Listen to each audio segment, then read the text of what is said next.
Chapter 35. Illustration. Elizabeth awoke the next morning to the same thoughts and meditations which had at length closed her eyes. She could not yet recover from the surprise of what had happened. It was impossible to think of anything else, and, totally indisposed for employment, she resolved soon after breakfast to indulge herself in air and exercise. She was proceeding directly to her favourite walk, when the recollection of Mr. Darcy's guests sometimes coming there stopped her, and instead of entering the park, she turned up the lane which led her farther from the turnpike road. The park paling was still the boundary on one side, and she soon passed one of the gates into the ground. After walking 2 or 3 times along that part of the lane, she was tempted, by the pleasantness of the morning, to stop at the gates and look into the park. The 5 weeks which she had now passed in Kent had made a great difference in the country, and every day was adding to the verdure of the early trees.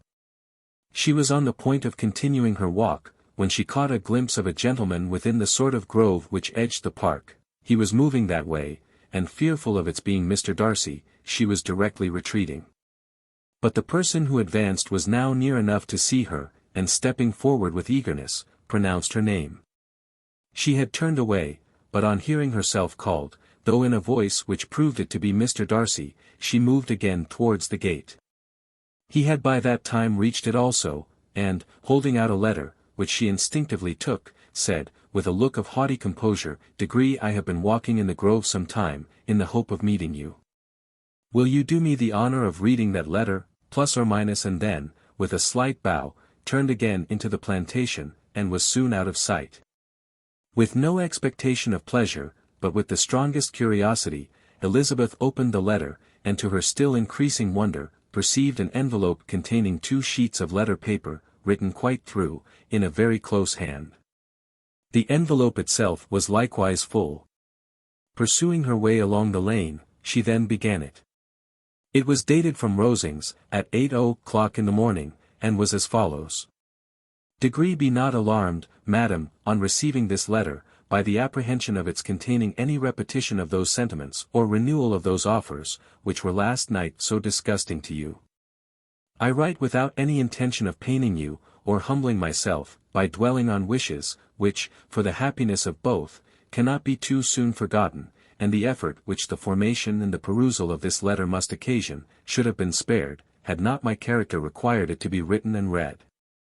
You must, therefore, pardon the freedom with which I demand your attention. Your feelings, I know, will bestow it unwillingly, but I demand it of your justice. Degree, 2 offences of a very different nature, and by no means of equal magnitude, you last night laid to my charge. The first mentioned was, that, regardless of the sentiments of either, I had detached Mr. Bingley from your sister, and the other, that I had, in defiance of various claims, in defiance of honour and humanity, ruined the immediate prosperity and blasted the prospects of Mr. Wickham.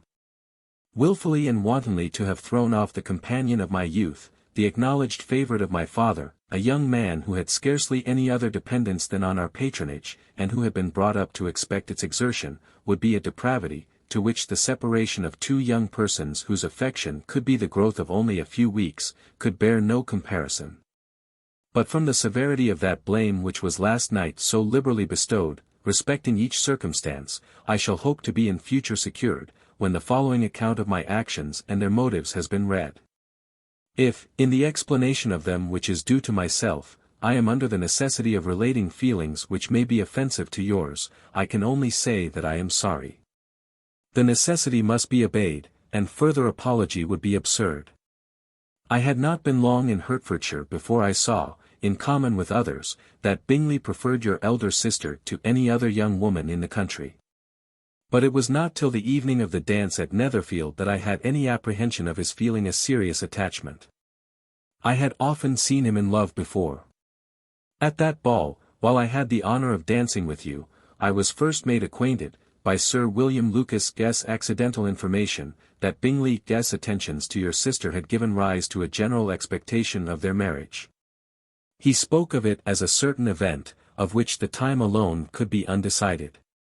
From that moment I observed my friend's behaviour attentively, and I could then perceive that his partiality for Miss Bennet was beyond what I had ever witnessed in him.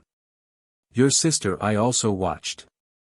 Her look and manners were open, cheerful, and engaging as ever, but without any symptom of peculiar regard, and I remained convinced, from the evening's scrutiny, that though she received his attentions with pleasure, she did not invite them by any participation of sentiment. If you have not been mistaken here, I must have been in an error. Your superior knowledge of your sister must make the latter probable. If it be so, if I have been misled by such error to inflict pain on her, your resentment has not been unreasonable. But I shall not scruple to assert, that the serenity of your sister's countenance and air was such as might have given the most acute observer a conviction that, however amiable her temper, her heart was not likely to be easily touched.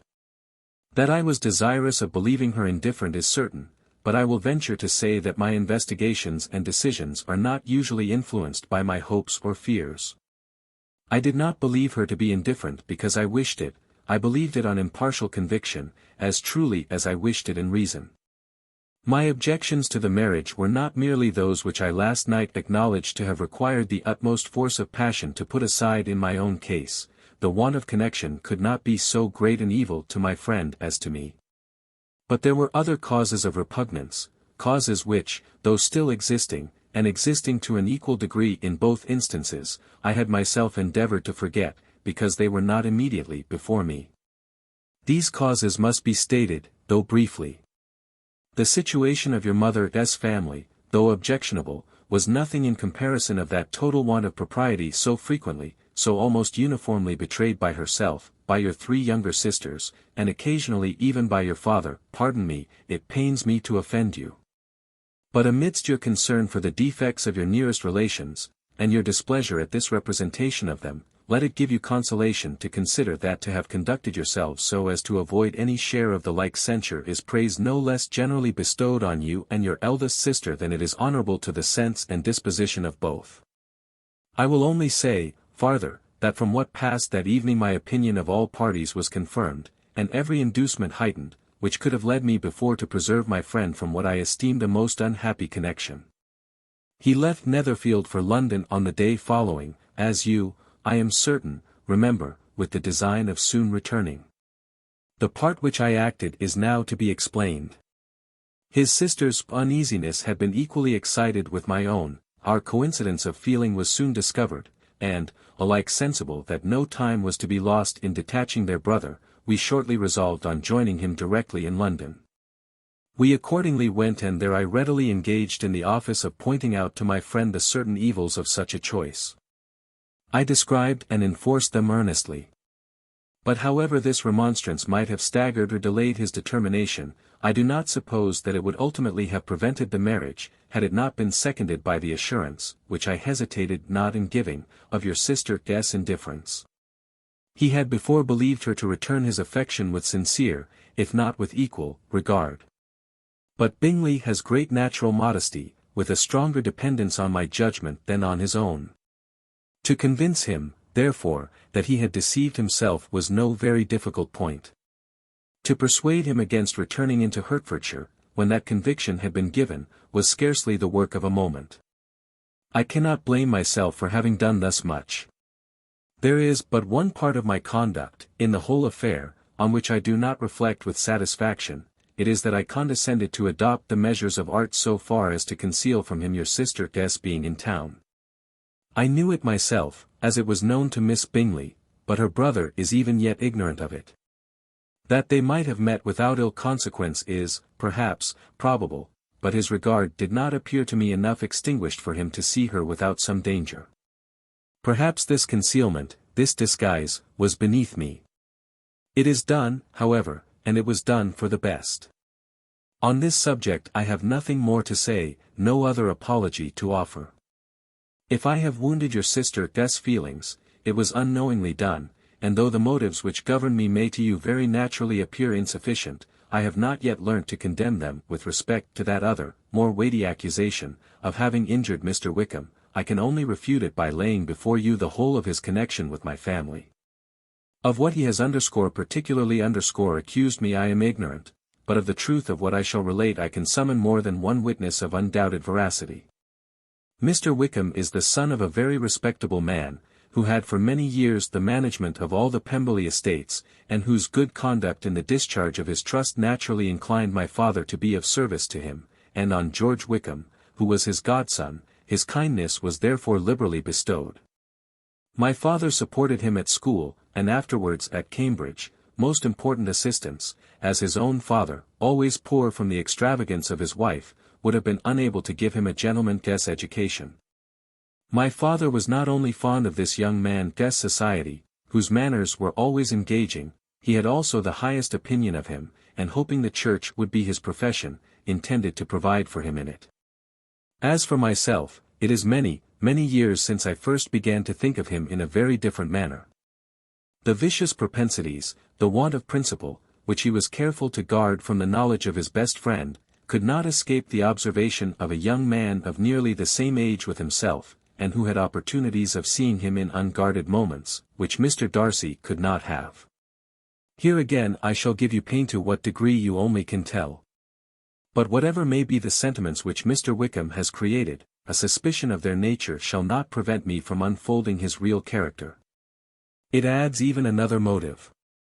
My excellent father died about 5 years ago, and his attachment to Mr. Wickham was to the last so steady, that in his will he particularly recommended it to me to promote his advancement in the best manner that his profession might allow, and if he took orders, desired that a valuable family living might be his as soon as it became vacant.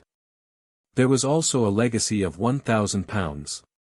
His own father did not long survive mine, and within half a year from these events Mr. Wickham wrote to inform me that, having finally resolved against taking orders, he hoped I should not think it unreasonable for him to expect some more immediate pecuniary advantage, in lieu of the preferment, by which he could not be benefited. He had some intention, he added, of studying the law, and I must be aware that the interest of £1,000 would be a very insufficient support therein. I rather wished than believed him to be sincere, but, at any rate, was perfectly ready to accede to his proposal. I knew that Mr. Wickham ought not to be a clergyman. The business was therefore soon settled. He resigned all claim to assistance in the church, were it possible that he could ever be in a situation to receive it, and accepted in return £3,000. All connection between us seemed now dissolved. I thought too ill of him to invite him to Pemberley, or admit his society in town. In town, I believe, he chiefly lived, but his studying the law was a mere pretence, and being now free from all restraint, his life was a life of idleness and dissipation. For about 3 years I heard little of him, but on the decease of the incumbent of the living which had been designed for him, he applied to me again by letter for the presentation. His circumstances, he assured me, and I had no difficulty in believing it, were exceedingly bad. He had found the law a most unprofitable study, and was now absolutely resolved on being ordained, if I would present him to the living in question, of which he trusted there could be little doubt, as he was well assured that I had no other person to provide for, and I could not have forgotten my revered father's intentions. You will hardly blame me for refusing to comply with this entreaty, or for resisting every repetition of it. His resentment was in proportion to the distress of his circumstances, and he was doubtless as violent in his abuse of me to others as in his reproaches to myself. After this period, every appearance of acquaintance was dropped. How he lived, I know not. But last summer he was again most painfully obtruded on my notice. I must now mention a circumstance which I would wish to forget myself, and which no obligation less than the present should induce me to unfold to any human being. Having said thus much, I feel no doubt of your secrecy. My sister, who is more than 10 years my junior, was left to the guardianship of my mother's nephew, Colonel Fitzwilliam, and myself. About a year ago, she was taken from school, and an establishment formed for her in London, and last summer she went with the lady who presided over it to Ramsgate, and thither also went Mr. Wickham, undoubtedly by design, for there proved to have been a prior acquaintance between him and Mrs. Young, in whose character we were most unhappily deceived, and by her connivance and aid he so far recommended himself to Georgiana, whose affectionate heart retained a strong impression of his kindness to her as a child, that she was persuaded to believe herself in love and to consent to an elopement. She was then but 15, which must be her excuse, and after stating her imprudence, I am happy to add, that I owed the knowledge of it to herself. I joined them unexpectedly a day or two before the intended elopement, and then Georgiana, unable to support the idea of grieving and offending a brother whom she almost looked up to as a father, acknowledged the whole to me. You may imagine what I felt and how I acted. Regard for my sister's credit and feelings prevented any public exposure, but I wrote to Mr. Wickham, who left the place immediately, and Mrs. Young was of course removed from her charge. Mr. Wickham's chief object was unquestionably my sister's fortune, which is £30,000, but I cannot help supposing that the hope of revenging himself on me was a strong inducement. His revenge would have been complete indeed.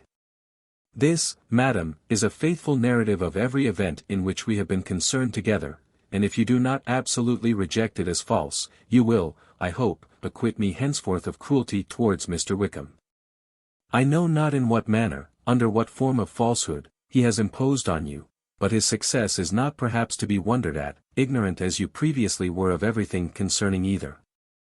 Detection could not be in your power, and suspicion certainly not in your inclination.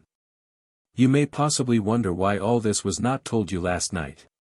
But I was not then master enough of myself to know what could or ought to be revealed. For the truth of everything here related, I can appeal more particularly to the testimony of Colonel Fitzwilliam, who, from our near relationship and constant intimacy, and still more as one of the executors of my father's will, has been unavoidably acquainted with every particular of these transactions. If your abhorrence of _me_ should make my assertions valueless, you cannot be prevented by the same cause from confiding in my cousin, and that there may be the possibility of consulting him, I shall endeavour to find some opportunity of putting this letter in your hands in the course of the morning. I will only add, God bless you. Degree Fitzwilliam Darcy. +or-. Illustration.